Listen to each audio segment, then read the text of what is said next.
Assalamualaikum. Halo Sobat Sehat. Di video kali ini, kita akan membahas tentang diet untuk penderita diabetes mellitus.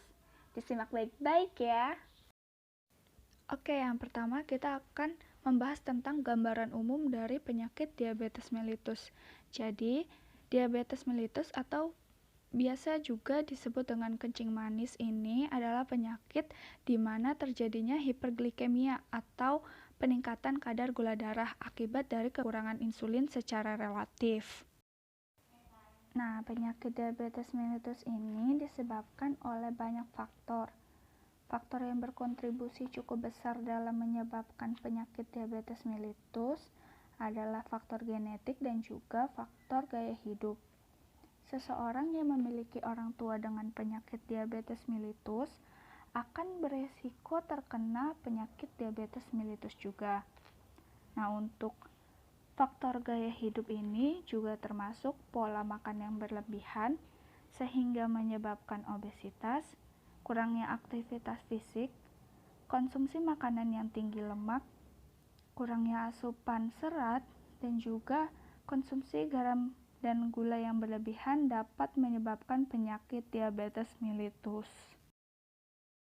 Nah, penderita diabetes mellitus ini perlu diberikan asuhan gizi yang tepat. Mengapa demikian?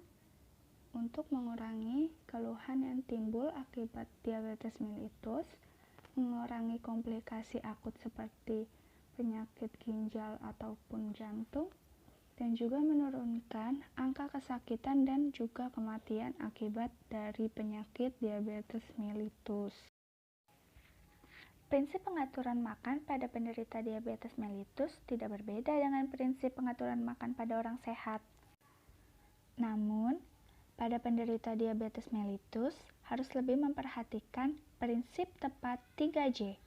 Yang pertama, tepat jumlah energi dan zat gizi yang dibutuhkan. Jumlah energi yang diasup sesuai dengan kebutuhan masing-masing individu. Jumlah kebutuhan energi dipengaruhi oleh berat badan, tinggi badan, usia, aktivitas fisik, dan faktor stres seseorang, sehingga jumlah kebutuhan energi setiap individu dapat berbeda. Yang kedua, tepat jenis bahan makanan. Penderita diabetes mellitus dianjurkan memilih bahan makanan yang tidak cepat meningkatkan kadar glukosa darah atau yang tidak memiliki indeks glikemik yang tinggi. Namun, jika ingin mengonsumsi makanan yang memiliki indeks glikemik tinggi, maka jumlahnya yang harus dibatasi ya. Nah, yang ketiga, tepat jadwal makan. Penderita diabetes mellitus dapat makan dengan porsi kecil namun teratur. Misalnya 3 kali makan utama dan 2-3 kali makan selingan setiap harinya.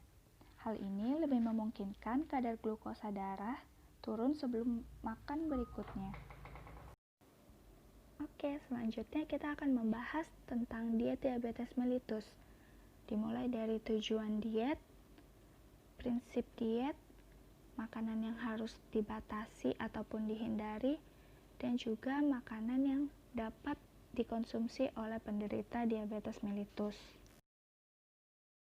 Nah, untuk tujuan dari diet diabetes mellitus ini ada 3.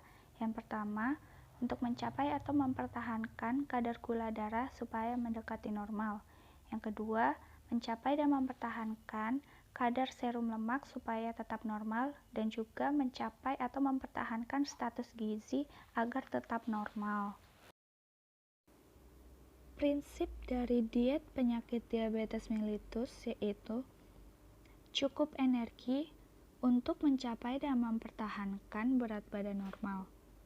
Lalu, kebutuhan protein, lemak, dan karbohidrat juga normal. Asupan kolesterol pada makanan harus dibatasi. Penggunaan gula murni dalam minuman dan makanan tidak diperbolehkan. Namun, jika untuk bumbu dengan jumlahnya yang sedikit masih diperbolehkan. Untuk penggunaan gula alternatif yaitu pemanis selain sukrosa juga harus dibatasi. Asupan vitamin, mineral, dan juga serat harus mencukupi sesuai dengan rekomendasi kecukupan gizi. Selanjutnya kita akan membahas mengenai bahan makanan yang dianjurkan untuk penderita diabetes atau yang dapat dikonsumsi oleh penderita diabetes mellitus. Yang pertama ada sumber karbohidrat, yaitu diperoleh dari karbohidrat kompleks seperti nasi, roti, kentang, singkong, ubi, dan sagu. Sumber protein yang dianjurkan untuk dikonsumsi oleh penderita diabetes mellitus yaitu protein yang memiliki kandungan lemak rendah seperti ikan, ayam tanpa kulit, tempe, tahu, kacang-kacangan, dan susu skim. Penderita diabetes mellitus juga dianjurkan untuk membatasi asupan lemaknya. Pilihlah makanan yang mudah dicerna, seperti makanan yang diolah dengan cara dipanggang, dikukus, disetup, direbus, ataupun dibakar. Setelah tadi kita mengetahui apa saja bahan makanan yang dianjurkan untuk dikonsumsi penderita diabetes mellitus, sekarang kita akan membahas tentang bahan makanan yang tidak dianjurkan untuk penderita diabetes mellitus, yaitu bahan makanan yang harus dibatasi ataupun dihindari.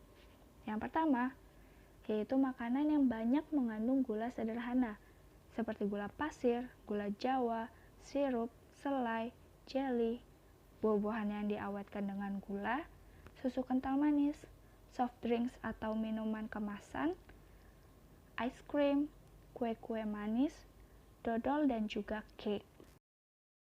Selain itu, penderita diabetes mellitus juga perlu menghindari ataupun membatasi makanan yang banyak mengandung lemak seperti cake, makanan cepat saji, dan juga goreng-gorengan. Nah, untuk penderita diabetes mellitus yang juga mengalami hipertensi atau tekanan darah tinggi, ini perlu membatasi asupan natriumnya.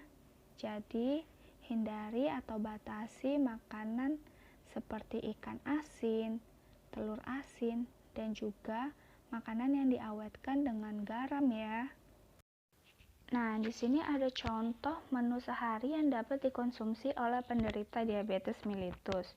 Contohnya di pagi hari makan nasi dengan telur dadar ditambah dengan oseng tempe dan juga sop sayuran. Untuk selingannya dapat mengonsumsi buah-buahan, dan makan siangnya nasi dengan pepes ikan dan juga tempe goreng ditambah dengan lalapan. Jangan lupa untuk menambahkan sayuran dan buah untuk sumber serat. Untuk selingannya dapat mengonsumsi buah-buahan juga, dan di malam hari dapat mengonsumsi nasi dan ayam bakar tanpa kulit ditambah dengan tempe bacem dan stup sayuran, serta ditambah juga buah-buahan seperti buah pepaya. Selain memperhatikan asupan makanannya, penderita diabetes mellitus juga perlu memperhatikan aktivitas fisik. Nah, aktivitas fisik ini tidak perlu latihan fisik yang berlebihan.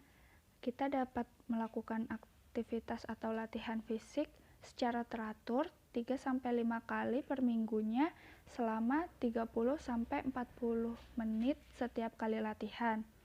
Nah, latihan fisik ini terbukti memiliki dampak yang positif untuk penderita diabetes mellitus karena dapat memperbaiki kadar gula darah, menurunkan risiko penyakit jantung, dan juga berperan dalam penurunan berat badan. Penderita diabetes mellitus juga perlu memantau kadar gula darahnya secara rutin. Nah, pemantauan kadar gula darah ini dapat dilakukan secara mandiri oleh penderita ataupun keluarga, dan juga dapat dilakukan oleh petugas kesehatan dengan mendatangi puskesmas di sekitar rumah ataupun klinik yang ada di dekat rumah. Baiklah, cukup sekian video kali ini. Jika kalian menderita diabetes mellitus dan ingin mengetahui terkait kebutuhan gizi maupun konsultasi tentang makanan yang dapat kalian asup, kalian dapat mendatangi ahli gizi yang ada di rumah sakit maupun di puskesmas. Terima kasih sudah menyimak video ini dari awal hingga akhir. Kalian bisa share video ini ke orang terdekat kalian yang membutuhkan ya. Dan semoga apa yang sudah disampaikan tadi dapat bermanfaat. Bye-bye. Assalamualaikum.